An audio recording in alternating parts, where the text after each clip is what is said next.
A story of healing, growth, and gratitude. Mina sat quietly at the end of a hospital corridor.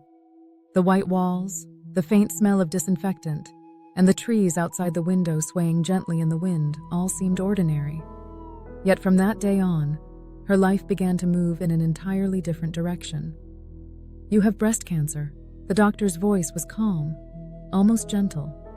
But the moment the words reached her, time seemed to stop.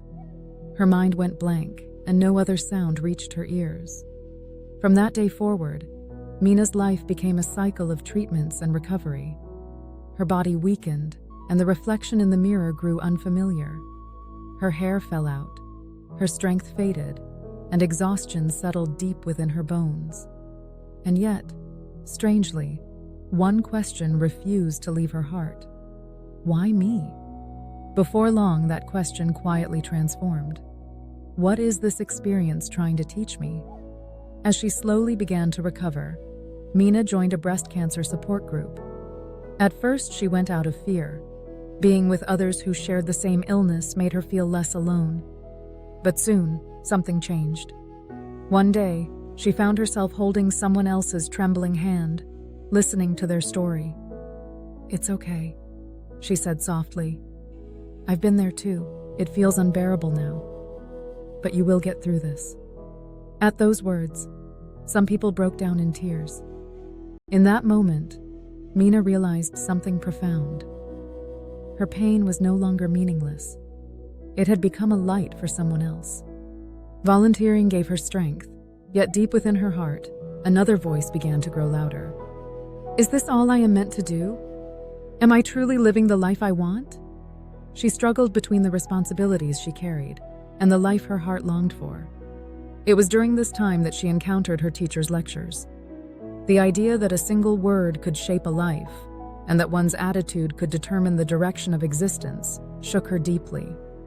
The more she listened, the stronger her inner longing became. Yet reality held her firmly in place. Responsibility, fear, and the comfort of familiarity refused to let her go. One day, gathering her courage, Mina stood before her teacher and shared her story. Her illness, her volunteering, and her inner conflict. After listening quietly for a long time, the teacher spoke in a voice both gentle and firm. "Pain in the body is not a punishment. It is a signal, telling you to stop, to look back, and to learn." The words struck Mina straight to the core. When the body and the mind are healthy, illness cannot take root. Disease forms when immunity weakens. And where does that immunity begin to break down? In a person's words. At the word words, Mina caught her breath. Careless remarks she had once made, sharp words spoken in haste, and above all, the harshest words she had directed at herself, all resurfaced at once. From that day on, every night before sleeping, Mina asked herself quietly, "What words did I speak today? Which words healed, and which caused harm?" Before she left, the teacher added one final piece of advice. "Go to the mountains." Mina turned off her phone, packed a small backpack, and left for the mountains. She minimized contact with others and reduced her words to the bare minimum. The air there was different from the city. No one rushed her. No one judged her. She spent her days gathering medicinal herbs, sleeping when the sun set, and waking when it rose. When she stopped speaking, her heart began to speak instead. In the silence, she realized how many words she had used to hurt herself and the world. The stillness of the mountains did not scold her. It simply embraced her. And within that quiet, Mina came to understand something essential. Words are not meant to defeat others, but to help them understand. If words cannot bring understanding, it is better to remain silent. If someone does not understand, it is not a reason for anger, but a moment for humility and reflection. The principle was simple, yet powerful enough to change an entire life. When Mina finally returned from the mountains, her body was not perfect, but her heart had grown steady. She returned to volunteering, but everything felt different. Her attitude toward work had changed, as had her way of seeing people. She no longer viewed her job merely as a means of survival. Instead, she reflected on the people it brought into her life and the environment it created around her.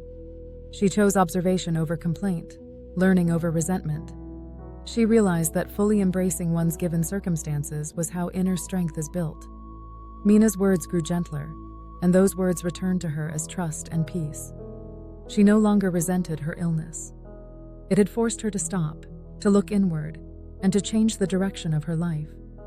Her story spread quietly. Some found courage through it. Others began to reflect on their own words. Mina now speaks with clarity and calm.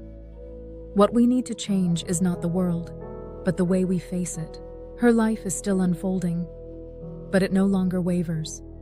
Growing through gratitude, shining through learning, Mina continues to walk her path, quietly, yet with certainty. This is her journey toward a radiant life,